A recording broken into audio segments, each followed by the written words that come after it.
तो जो ऑपरेटर आला होता तो पळून गेला ऑपरेटर. जाऊ दे, तो गेला तर काय हरकत नाही. आता त्याची इथून जे हे सगळे डाग दिसतात हे सगळे डिझेल सांडलेले. माझी पण पॅन्ट वगैरे जरा खराब झालीच आहे. मटेरियल वगैरे घेऊन आलो त्यासोबत. मामाचे हात सगळे काळे वगैरे झाले. मित्रांनो, माझ्या नवीन एका ब्लॉगमध्ये तुमचं सगळ्यांचं स्वागत आहे. ॲक्च्युली काल आपल्या ब्लॅकपलला काहीच काम नव्हतं, सो काल दिवसभर मी घरीच होतो. आज मात्र बर्लिनकडे आलो आहे. मी बर्लिन इथं उभा आहे आणि ह्या साईडवरती मी आलो, तेजसोबत आलो आहे.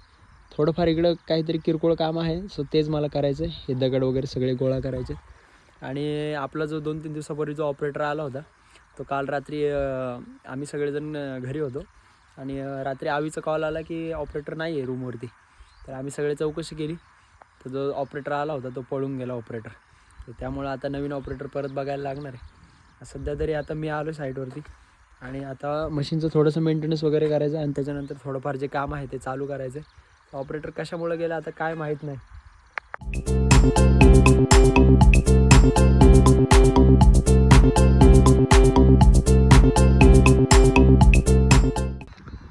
आमचं जे काम चालू आहे ते इथपर्यंत झालं. त्या साईडला पण लेबर काम करतात आहे आणि हे ऑलमोस्ट इथंच हे जे आहे हे सगळं ओललं आहे. सो ह्या साईडला थोडंसं मटेरियल वगैरे टाकायला प्रॉब्लेम करणार आहे. आता त्या साईडला जे डबर वगैरे टाकायचं आहे तिथं सगळं ओललं आहे. सो तिथं पण आता काय मशीन जाणार नाही. थोड्या वेळानंतर जोपर्यंत त्यांना आहे मटेरियल तोपर्यंत बंद ठेवायचं, त्याच्यानंतरच काम चालू होईल. आत्ताच तिकडे सगळं काम बघून आलो. तेजसला तिथं थोडंसं सिमेंट वगैरे टाकून द्यायचं आणि त्याच साईडला एका ठिकाणी पाणी वगैरे साचलेले आणि ते पाणी वगैरे सगळं काढून द्यायचं. आत्ताच पंप वगैरे मारला आणि बरंच लांबून चालत आलो, थोडासा दम पण लागला. तर पंप मारल्यानंतर आता चालू पण होईल. आणि जसे चावी पण ऑपरेटर इथंच ठेवून गेले, त्यामुळे बाहेरचे ऑपरेटर जर लांबून जर ऑपरेटर आले तर विश्वास ठेवायला थोडंसं अवघड जातं. कारण तो येताना आला लवकर आणि आपण त्याला ॲडव्हान्स पण दिला होता 4,000 रुपये. सो तो गायबच झाला डायरेक्ट, म्हणजे रात्री गायबच झाला. जाऊ दे, तो गेला तर काय हरकत नाही. आता त्याची काय इच्छा असेल त्याने सांगून पण नाही गेला आम्हाला की काय त्याला काय प्रॉब्लेम होता किंवा काय. कारण इथं साईडवरती त्याला कसलीच कमी नव्हती. त्याला सगळं जेवण वगैरे सगळं वेळेवरती जायचं, सगळ्या गोष्टी प्रॉपर होत्या. पण आता त्याची इच्छा नव्हती थांबायची, स्वतः निघून गेला. आता तरी मी आहे, आजच्या दिवस मी फ्री आहे म्हणून मी चालवणार आहे. आज आपलं दुसरा ऑपरेटर पण येणार आहे. आता तो किती दिवस टिकतोय काय माहिती.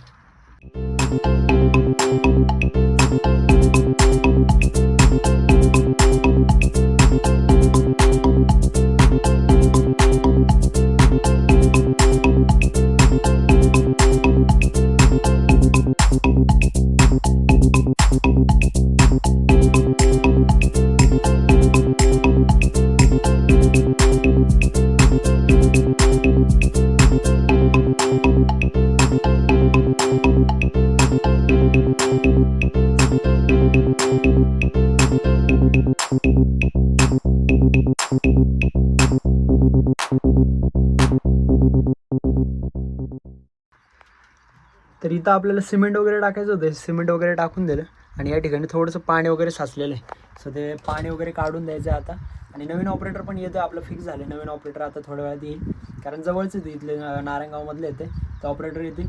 पहिला जो ऑपरेटर होता त्याने असं नव्हतं करायला पाहिजे, कारण बऱ्याच दिवसापासून आमची ओळख होती. सो मला वाटलं होतं की प्रॉपर काम करेल, त्याची सगळी सोय करून दिली होती. आणि असं ऐन मोक्याला आता पुढं सीझन येतो आपला, पुढं दिवाळीनंतर. आता दिवाळी राहिली 1 महिन्यावरती. 1 महिन्यानंतर आपली प्रॉपर सगळी कामं चालू होतात. सो असं जर ऐन टायमिंगला जर ऑपरेटर निघून गेला तर खूप अडचणी आम्हाला फेस करायला लागतील. त्यामुळं तो ऑपरेटर नव्हता जायला पाहिजे. आता नवीन ऑपरेटर जर येतो आहे, सो आता तो कसा निघतो आहे काय माहिती. आता तात्पुरतं मला हेवालं जे पाणी वगैरे काढायचं ते काम करून देणार आहे. आणि मशीनमध्ये पण डिझेल थोडंसं कमी आहे, तर तेजस आणि मी थोड्या वेळात मग डिझेल आणायला जाणार आहे. इथलं जे पाणी मला सगळं काढायचं होतं हे पाणी सगळं काढून दिलं. या साईडला सगळं पाणी डायव्हर्ट करून दिले, म्हणजे आता यांचं जे काम चालू आहे त्यांना प्रॉपर काम करता येईल. आता मला त्या साईडला जे आहे त्या साईडला मला सिमेंट वगैरे टाकायचं होतं, तिथं टाकलं सकाळीच, म्हणजे जेव्हा चालू केलं काम तेव्हाच टाकून दिलं. आता या साईडचं यांचं तर चालेल. आता त्या साईडला तिथं कुठेतरी दगड कमी आहे, सो ते दगड मला आता टाकायचे. आणि त्याच्यासोबत सगळ्यात आधी आता डिझेल पण थोडंसं फडफड करायला लागलं. मशीन गिअर धरायच्या आधी मला डिझेल आणायला जायला लागेल. तर JCB पर्यंत हे सगळं हे कडचं जे काम आहे हे सगळं फायनल झालं आणि त्याचं सगळं हे जेवढं बांधकाम झालं त्याचं सगळं हे मोजायचं काम चालू आहे आता. म्हणजे किती ब्रास भरले ते बघणार आणि त्याच्या बेसिसवरती त्यांना पैसे असतात. सो आता ते हे मोजतात आहे आणि त्यांचं मोजून झाल्यानंतर डिझेल आणायला जायचं आहे. आणि पाऊस पण आलेला आहे थोडासा, सो JCBच्या काचा पण लॉक करून घ्यायला लागतील. इथं एकच लावलेलं आहे. याचं एक मस्त आहे, ह्याचं हे जे आहे हे वालं हे पण खराब झालेलं आहे. हे सगळं रिपेअर करायचं आहे पण अजून टाईम भेटला नाही. त्या साईडचं पण लॉक व्हायला सोपं जातं आहे. मशीन आपलं एक नंबर आहे, म्हणजे चालायला वगैरे सगळं एकदम प्रॉपर चालतं. फक्त थोडंसं त्याला मेंटेन करणं गरजेचं आहे. जेव्हा मेंटेनन्स त्याचा कंप्लीट होईल त्याच्यानंतर याचं प्रॉपर आपल्याला मॉडिफिकेशन वगैरे करायचं. ते झाल्यानंतर मशीन एकदम बघण्यासारखं होईल.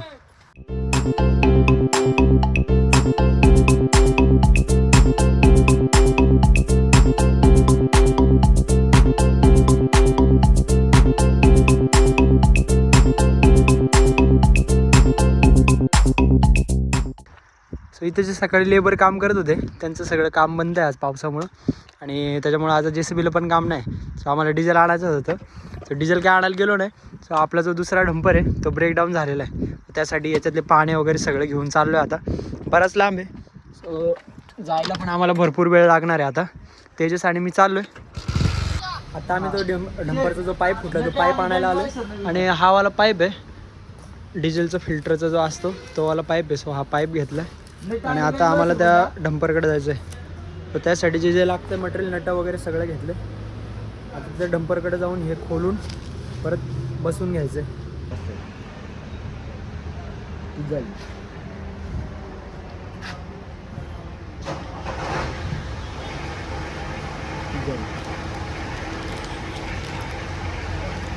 287.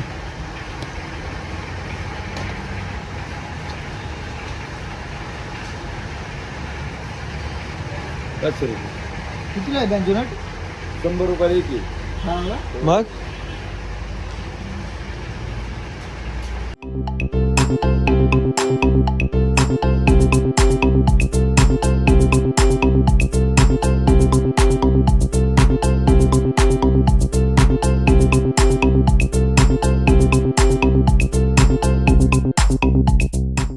आत्ताच डंपर जवळ आलं आणि सगळीकडं भरपूर डिझेल व्हायला गेले, कारण डिझेलचा जो पाईप आहे तो फुटला होता. सो इथपर्यंत इथून जे हे सगळे डाग दिसतात हे सगळे डिझेल सांडलेले आहे.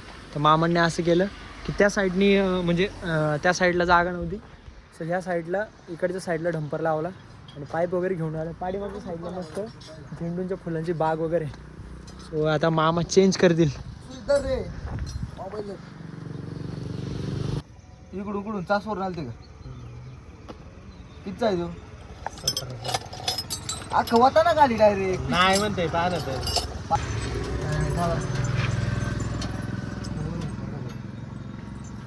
एकोणीसचं नाही ना, गाडीच इथं 20 तास बसतोय बरोबर.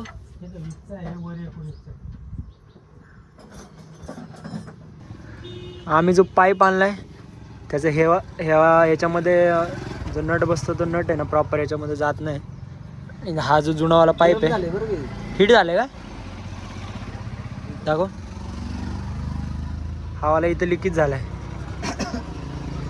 त्याला टेम्पररी काहीतरी ऑप्शन करता आलं तर करायला लागणार आहे, नाही तर मग परत रिप्लेस करून, म्हणजे जो आत्ता पाईप आणलाय तो पाईप परत रिटर्न करून दुसरा पाईप आणायला लागणार आहे. हा घासला मामा कुठेतरी 100% नाही का?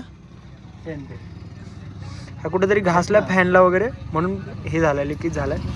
आता टेम्पररी त्याला काहीतरी ऑप्शन करू, नाही तर मग परत जाऊन नवीन त्याला बनवून आणायला लागणार आहे पाईप.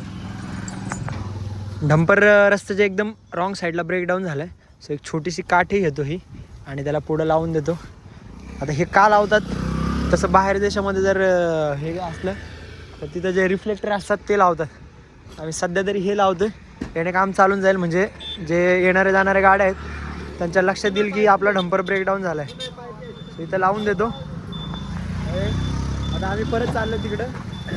जे पाईप आपल्याला जो चुकीचा आणला आहे तो पाईप आता परत दुसरा घेऊन यायचा आहे. आणि आता इथून जिथं आम्हाला पाईप आणायचं आहे ते दुकान आहे इथून जवळजवळ 13-14 किलोमीटर आहे. सो तिथं जाऊन आता परत दुसरा पाईप घेऊन यायचा आणि नंतर मग राहिलेलं काम पूर्ण करायचं. आणि हा वाला पण नट आणला होता. सो हा प्रॉपर आहे. बाकीचं जे मटेरियल आणलं होतं ते थोडंसं चुकीचं आहे. तर आता परत जातो आणि ते मटेरियल घेऊन येतो. मगाशी आम्ही रिटर्न गेलो होतो. जो पाईप फुटला होता तो पाईप जो व्यवस्थित होता म्हणजे जो ॲक्युरेट पाईप होता तो पाईप घेऊन आलो आणि त्याच्यानंतर पाईप बसवला.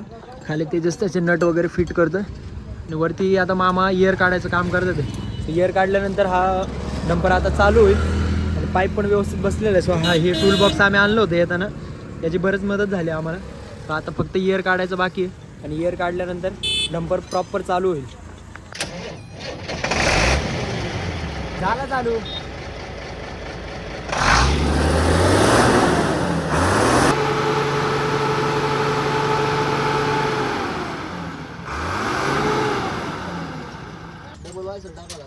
आम्ही पाईप वगैरे बसवला आणि पाईप बसवल्यानंतर डंपर चालू पण झाला. चालू झाल्यानंतर जिथं आम्ही खालच्या बाजूला जिथं पाईप बसतो तिथं पाईप लिकेज राहिला थोडासा. सो डिझेल लिकेज होते वरच्या साईडने. नाही रे, इथून थोडंसं डिझेल लिकेज होते. आता परत खोलून त्याला अजून एक वायसर वगैरे टाकायला लागणार आहे. आम्हाला त्याला प्रॉपर टाईट करा ना, टाईट झालं नाही त्याला आहे ना, व्यवस्थित टाईट करायला लागणार आहे एकदा अजून. टाईट नाही झाले का ते? पाईप हालतोय आतला. वायसर टाका ना अजून 2-3.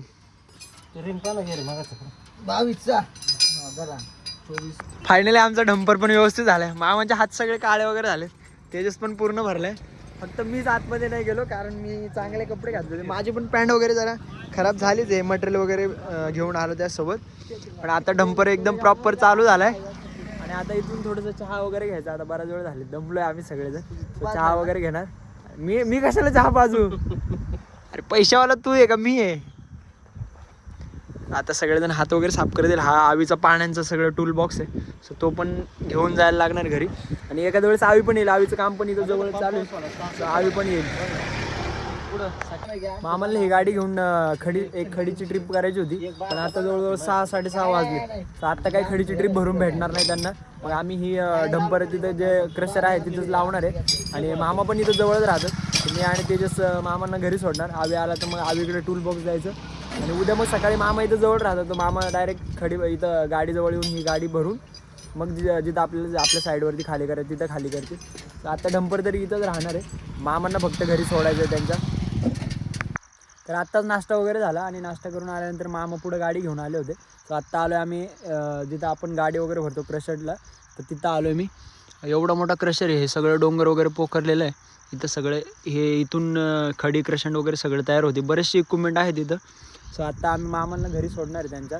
मामांनी गाडी इथंच लावली, उद्या सकाळी येऊन भरणार आहेत. आणि उद्या मी एका खास ठिकाणी चाललो आहे. सो उद्याच्या ब्लॉगमध्ये तुम्हाला तेच बघायला भेटणार आहे की मी एका खास ठिकाणी नक्की कुठं गेलो होते. सो आजचा ब्लॉग इथंच एंड होते. भेटू उद्याच्या ब्लॉगमध्ये.